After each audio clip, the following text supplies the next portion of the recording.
मी सारंग, तुम्ही बघताय Marathi YouTube channel अर्थार्जन। आजचा आपला विषय आहे इन्व्हेस्टमेंट्स। जसं मागच्या व्हिडिओमध्ये आपण बोललो की आपण इन्व्हेस्टमेंट पासून सुरुवात करूया। आता पहिला पॉइंट आहे याच्यामध्ये, व्हाय इन्व्हेस्टमेंट का करायची। एक साधारणपणे आपण विचार केला तर इन्व्हेस्टमेंट करण्याची गरज सगळ्यांनाच पडते। काही ना काही रिझन नाही, याच्यासाठी जास्त एक्सप्लेनेशन देण्याची गरज नाही, पण तरी आपण याला थोडं तपशीलवार समजून घेऊया। सगळ्यांनाच आपल्या आयुष्यामध्ये काही ना काही गोल, काही एम असतात। त्याला आपण कॅटेगरी वाईज बघूया, short term, medium term, long term. Short term goal म्हणजे काय, मला 1 वर्षाने माझी बाईक घ्यायची आहे, हे माझं शॉर्ट टर्म गोल झालं। मीडियम टर्म गोल कोणाचे काही असू शकतात, 3-4 वर्षाने मला एक स्वतःची कार घ्यायची। लॉंग टर्म गोल साधारणपणे असू शकतात, स्वतःचं घर करणं असू शकतं, कोणाला मुलांचे लग्न करायचे असतील, किंवा असे वेगवेगळे गोल्स असू शकतात। हे गोल्स पूर्ण करण्यासाठी आपल्याला इन्व्हेस्टमेंटची गरज लागते, आणि ह्या गोल्सच्या टाइम फ्रेम नुसार आपल्या इन्व्हेस्टमेंट आपण प्लॅन केल्या पाहिजे। दुसरा मुद्दा इन्व्हेस्ट का करायचा आहे असू शकतो की फायनान्शियल फ्रीडम आपल्याला मिळवायचं आहे। प्रत्येकाचं एक स्वप्न असतं की आपल्याला फायनान्शियल फ्रीडम मिळवायचं आहे, की मला स्ट्रेस नको, पैसे कमवणे, ते इन्व्हेस्ट करणे, दरवेळी याची चिंता करणे की किती आपल्याला आपल्या लाईफस्टाईल फुलफिल करण्यासाठी ते पैसे पूर्ण पडतील नाही पडतील, या चिंतांतून मुक्त होणं म्हणजे फायनान्शियल फ्रीडम। की माझा एक कॉर्पस एक असा गोळा झालेला आहे आता, किंवा एक माझे इन्व्हेस्टमेंट असे झालेले आहेत आता की ते मला वर्षानुवर्ष किंवा काही काळापर्यंत मला विचार करण्याची गरज नाही, मी आरामात माझं आयुष्य जगू। तर आता हे आपण हाय लेवलवर बघितलं की व्हाय इन्व्हेस्ट, ठीक आहे। आता हा एक ऍस्पेक्ट झाला इन्व्हेस्टमेंट करतानाचा, की गोल बेस्ड तुमचे काय गोल्स फुलफिल करायचे। याचा पुढचा ऍस्पेक्ट आहे मित्रांनो, की इन्फ्लेशन तुम्ही कन्सिडर केला आहे की नाही। सगळ्यात महत्वाचा मुद्दा आजच्या काळामध्ये आपण बघितलं तर काही वर्षामध्ये इन्फ्लेशन आपल्या इंडियन इकॉनॉमीमध्ये इन्फ्लेशन आहे, त्याचं प्रमाण कमी जास्त काळानुसार होत राहतं, पण इन्फ्लेशन आहे, आणि त्या इंडियन इकॉनॉमीमध्ये, कारण की आपली इमर्जिंग इकॉनॉमी आहे, इन्फ्लेशन असणारच आहे। आता आपण बघूया की तुम्ही खूप मोठे शब्द ऐकले असणार, WPI, CPI, QIP, IIP, खूप मोठे शब्द वापरले जातात। याला कन्सिडर करून तुम्ही तुमच्या इन्व्हेस्टमेंट करा। Wholesale price index, retail price index, फलाना ढिमका, काय जे असेल ते। पण हे सगळे विषयापर्यंत येण्याच्या आधी काही लोकांना हे विषय ऐकून, हे मुद्दे ऐकून फार असं वाटतं काय खूप मोठ्या गोष्टी समजवल्या जात आहेत आपल्याला, आपण त्या कशा समजून घेऊ। इतक्या डिटेलमध्ये जाण्याच्या आधी मी तुम्हाला सोप्या शब्दामध्ये समजवण्याचा प्रयत्न करतो। साध्या भाषेमध्ये इन्फ्लेशन म्हणजे महागाई, अगदी सोप्या भाषेमध्ये काय, की एखादी गोष्ट आज मला 100 रुपयामध्ये मिळते, जर इन्फ्लेशन रेट 5% आपण अज्युम करूया रिटेलचा, तर 1 वर्षाने तुम्हाला ती वस्तू 105 रुपयाला मिळेल, बरोबर। आणि आपल्या ट्रेडिशनल ज्या मेथड्स आहेत इन्व्हेस्टमेंटच्या, आपण फिक्स डिपॉझिटचं एक्झाम्पल घेऊया। फिक्स डिपॉझिटमध्ये तुम्ही अज्युम करा की तुमचा इंटरेस्ट रेट आज 5.5% आहे।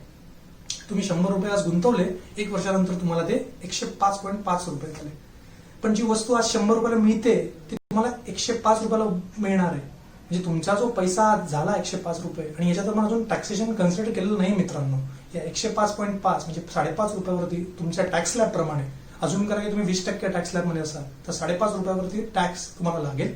20%ने जो काय मला वाटतं 1.1 येतो, तो वजा होईल। म्हणजे ऍक्च्युअल तुमची इन्व्हेस्टमेंट कितीने ग्रो झाली मित्रांनो, 5.5 वजा 1.1, 4.4। तुमच्या 100 रुपयाची व्हॅल्यू, इन्व्हेस्टमेंटची व्हॅल्यू 104.4 झाली, पण जी वस्तू तुम्ही घ्यायला जात होते, जी आज 100 रुपयाला तुम्हाला मिळाली असती, ती 1 वर्षाने तुम्हाला 105.5 रुपयाला मिळणार आहे। म्हणजे इफेक्टिव्हली तुम्ही निगेटिव्ह मध्ये गेलेले, तुम्ही तुमची प्रिन्सिपल, तुम्हाला असं वाटते दिसताना की तुम्हाला 104 रुपये मिळाले 100चे, पण तुमची महागाईला तुमची अलाइन झाली का, तुमची इन्व्हेस्टमेंट नाही झाली।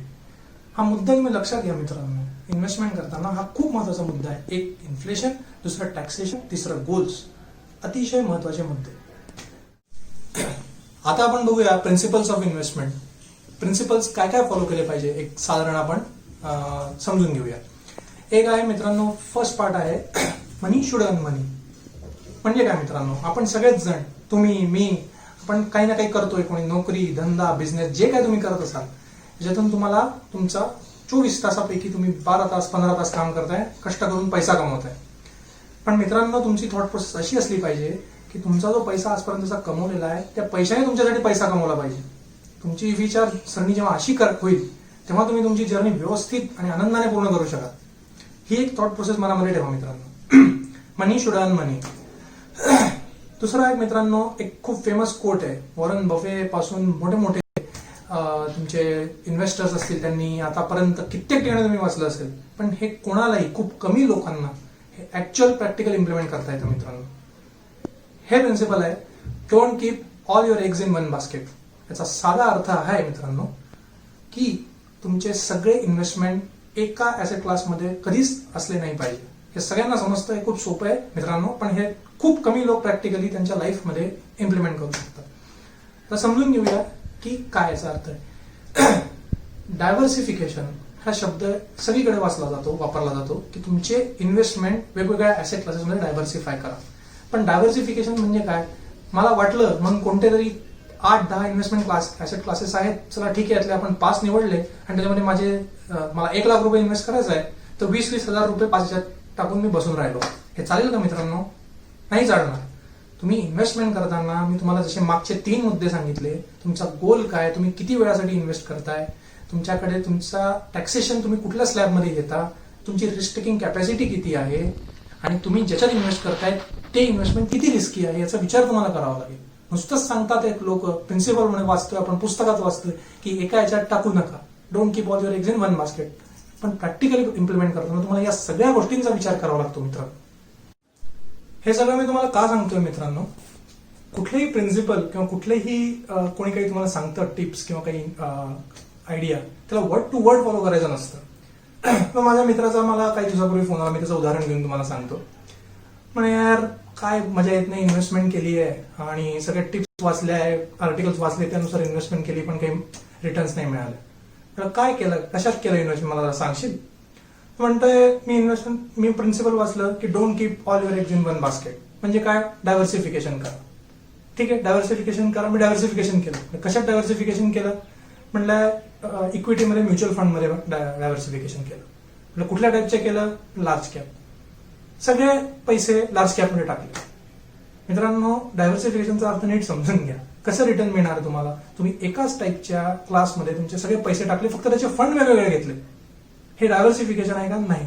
वेगवेगळ्या ऍसेट क्लास प्रमाणे, वेगवेगळ्या प्रकारच्या प्रॉडक्टमध्ये तुमच्या रिस्क कॅपॅसिटी प्रमाणे तुम्ही इन्व्हेस्टमेंट करणं, तुमचं ड्युरेशन फायनलाइज करणं, याला डायव्हर्सिफिकेशन म्हणतात.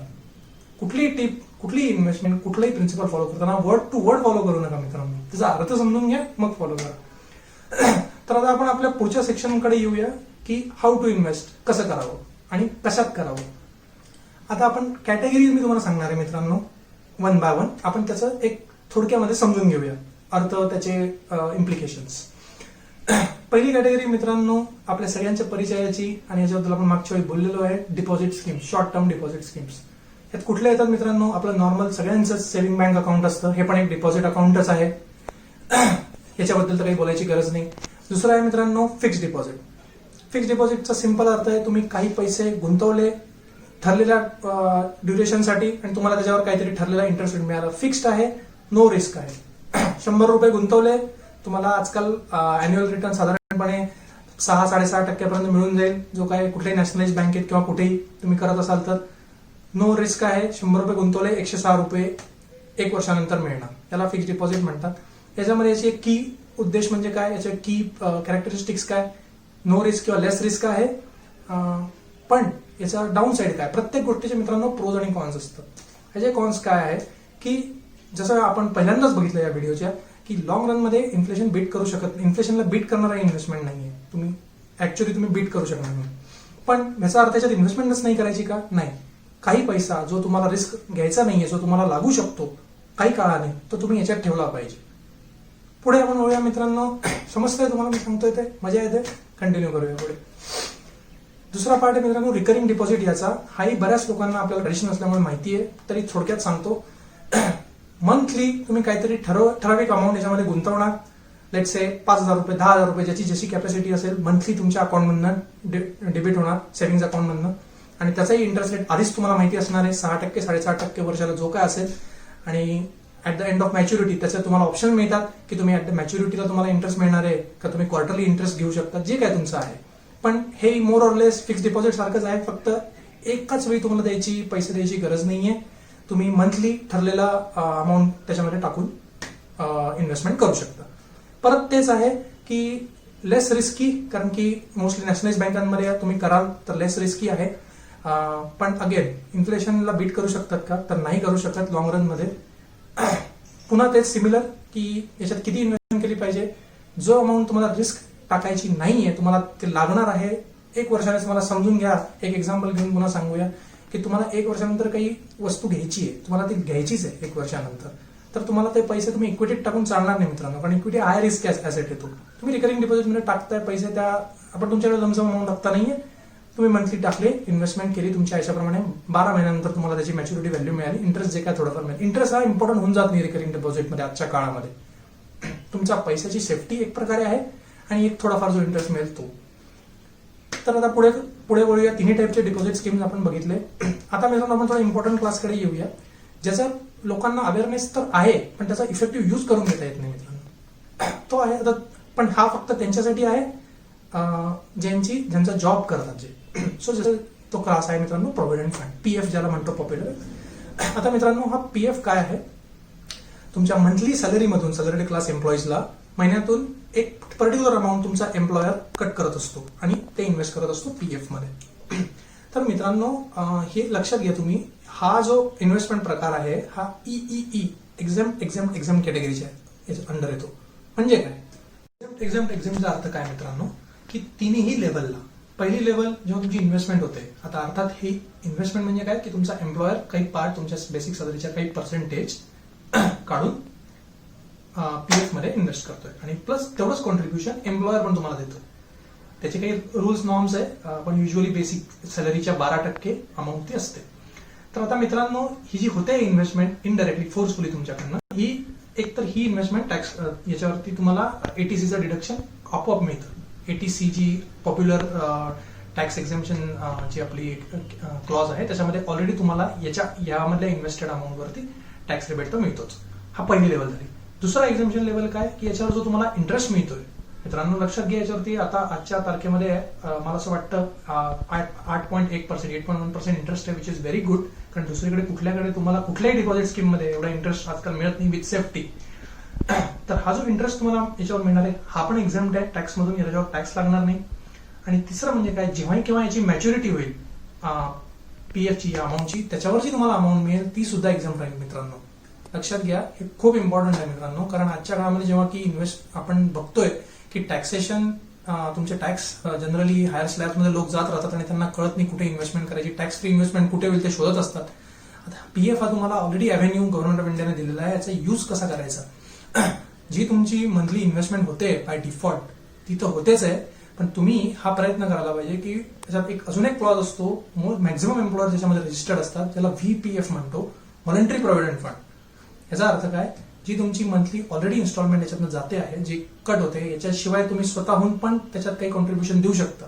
भलेही याच्यामध्ये तेवढी अमाऊंट एम्प्लॉयर कॉन्ट्रीब्युट नाही करणार, पण तुमचा बाय डिफॉल्ट जो पार्ट आहे तुम्ही जेवढा देऊ शकता त्याची जी काही मिनिमम मॅक्झिमम लिमिट्स आहेत त्याच्यामध्ये ती तुम्हाला मिळून जाईल. जे काही आहे तो मित्रांनो तुम्ही प्रयत्न केला पाहिजे काही मिनिमम अमाऊंट त्याच्यात टाकण्याचं. याचं कारण असं की पीएफचा उद्देश काय असतो मित्रांनो, याच्यातले जो पैसा जमा होतो हा केव्हाही मध्ये आधी मॅच्युअर होण्याच्या आधी काढू नका. हा याचा अर्थ भविष्य निर्वाह निधी आहे मित्रांनो, की भविष्यामध्ये जेव्हा आपल्याकडे काही इन्कम नसेल, काही साधन नसेल, तेव्हा आपण कशावर रिलाय करणार, तर आपण पीएफ यासारख्या प्रॉडक्टवर तेव्हा रिलाय होऊ शकतो इमर्जन्सीमध्ये. त्याच्या क्लॉजमध्ये तेव्हाच या पैशाला हात लावायचा आहे, कारण याच्यामध्ये तुमचा ईईई मुळे तुम्हाला एक्झेम्पशन टॅक्स एक्झेम्पशन मिळतात, ते इंटरेस्ट रेट चांगला मिळतोय आणि ओव्हर द इयर जर तुम्ही हे कंटिन्यू ठेवलं तुमच्या जॉब मध्ये काढला नाही तर याला कंपाऊंडिंग इफेक्ट होत येतो मित्रांनो. आणि मॅच्युरिटी अमाऊंट तुम्हाला खूप मोठी लक्षातही येणार नाही काही वर्षामध्ये काय होते, एक कॉर्पस चांगला तयार होतो. त्यामुळे माझं रेकमेंडेशन नक्कीच हे राहील की तुम्ही प्रयत्न करा की तुम्ही व्हीपीएफ मध्ये इन्व्हेस्ट कराल अपार्ट फ्रॉम तुमच्या रेग्युलर जे काही तुमची इच्छा असेल आणि जी काही अमाऊंट तुम्हाला करायची असेल. तर चला मित्रांनो, आपण पीएफ बघितलं, आपण पुढचा बघूया पब्लिक प्रॉव्हिडंट फंड. याचा काय अर्थ आहे मित्रांनो, हे जवळजवळ सेम आहे मित्रांनो, पीएफ सगळे जवळजवळ same. It's only thing different is हे पब्लिक प्रॉव्हिडंट फंड आहे. पहिलं जे होतं हे प्रॉव्हिडंट फंड होतं, हे पब्लिक प्रॉव्हिडंट फंड आहे. पहिल्या याच्यामध्ये एम्प्लॉयर ज्यांना नोकरी आहे, जे जॉब करतात त्यांच्यासाठीच हे आहे, बरोबर आहे, कारण की एम्प्लॉयर थ्रू डिडक्शन होत आहे. पीपीएफ मध्ये मित्रांनो हे पब्लिक आहे, कोणीही याच्यामध्ये इन्व्हेस्ट करू शकतं. अॅन्युअल लिमिट आहे त्याची. हे सुद्धा ट्रिपल टाईपचं प्रोडक्ट आहे मित्रांनो, आणि याच्यामध्येही तुम्हाला हे 3 बेनिफिट मिळतात. आणि याची पहिली मॅच्युरिटी मला वाटतं 15 वर्षाची आहे, त्याच्यानंतर 5-5 वर्षांचं एक्सटेन्शन असतं. ह्याच्यातही मित्रांनो TEE प्रॉडक्ट असल्यामुळे तुम्हाला ATC एक्झेम्पशन मिळणार, इंटरेस्टवर टॅक्सचं एक्झेम्पशन मिळणार आणि मॅच्युरिटी अमाऊंटवर टॅक्सचं एक्झेम्पशन मिळणार. हेही मित्रांनो तुम्ही काही पार्ट तुमच्या जर VPF करू शकत नसाल तर PPF तरी काहीतरी एक तरी तुम्ही डिसिप्लिन घेणे तुमचं चालू ठेवलं पाहिजे तुमच्या लॉंग रनसाठी. या पैशाला तुमच्या जर्नीमध्ये मध्ये हात लावायचा नाही. हे लॉंग टर्म इन्व्हेस्टमेंट आहे तुमची. तर चला मित्रांनो आपण आता पुढच्या कॅटेगरीकडे वळूया.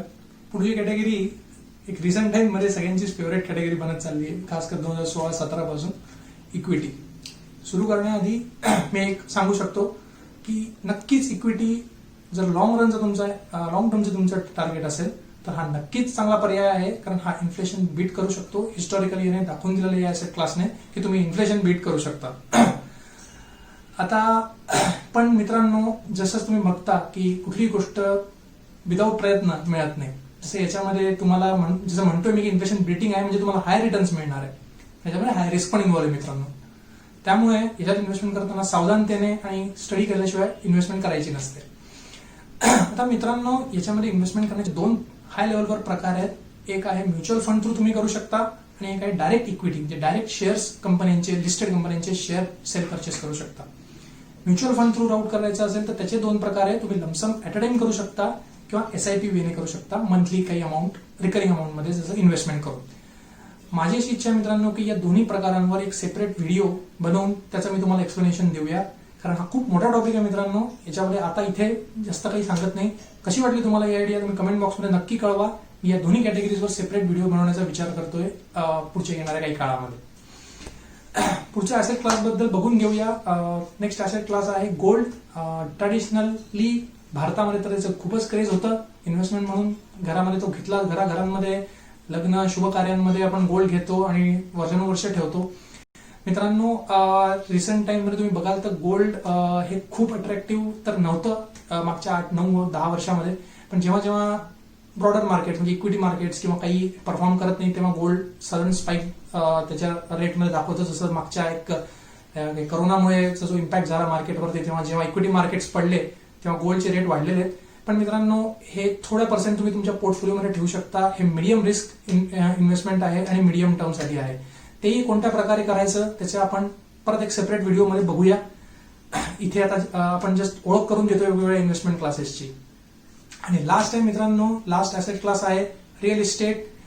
माझ्या मते तरी मागच्या काही काळामध्ये हा इन्व्हेस्टमेंट म्हणून खूप काही अट्रॅक्टिव्ह क्लास नाहीये. याचे मल्टिपल रिझन्स आहे मित्रांनो. इकॉनॉमी मधले उतार चढाव, घेतलेले वेगवेगळे रिझन्स, रेरा सारखे ऍक्ट आलेले आहेत आणि बऱ्याच काही रिझन्समुळे मागच्या कित्येक वर्षामध्ये इन्व्हेस्टमेंट म्हणून रिअल इस्टेट हा काही खूप चांगला अट्रॅक्टिव्ह ॲसेट क्लास नाही मित्रांनो. तर आज आपण इथेच थांबूया मित्रांनो. तुम्हाला व्हिडिओ कसा वाटला नक्की कळवा, लाईक्स करा, आवडला असेल तर तुमच्या मित्र परिवारामध्ये स्प्रेड करा, शेअर करा. आणि मी सांगितलं असेल तुम्हाला कुठला टॉपिक आवडला असेल सांगितल्याप्रमाणे तो टॉपिक कळवा, मी त्याच्यावर नक्की व्हिडिओ करण्याचा प्रयत्न करेल. नमस्कार.